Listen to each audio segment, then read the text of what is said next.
আছে, তারপরে একটা ব্রিফিং দিই, যাদের বাজেট সমস্যা তারাও আসবে, তাদের জন্য কোনো না কোনো প্রোডাক্ট আমাদের ম্যানেজার আপনাদেরকে দিবে।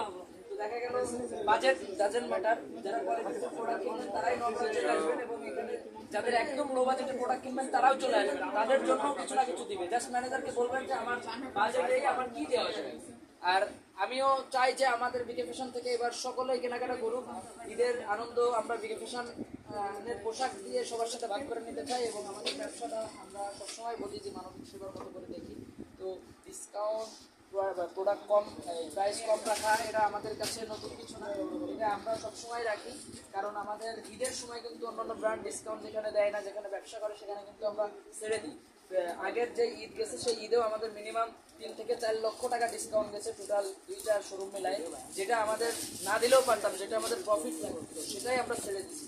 তো এই জায়গা থেকে কিন্তু আমরা বিকে ফ্যাশন ডিসকাউন্টের দিক থেকেও প্রচুর পরিমাণে ডিসকাউন্ট দিই, এবং প্রাইস রাখার প্রত্যেকটা প্রোডাক্টের প্রাইসও কিন্তু তুলনামূলক মার্কেট অনুযায়ী কমই থাকে। তো কম টাকা এমনিতে প্রাইস কম থাকে, আবার ডিসকাউন্ট দিই, তাহলে বুঝেন আসলেই আমরা আসলে ব্যবসাটাকে কীভাবে দেখি। সবাই চলে আসবেন আমাদের নবরা বিকে ফ্যাশন আউটলেটে। ভালো থাকবেন সবাই, আসসালামু আলাইকুম।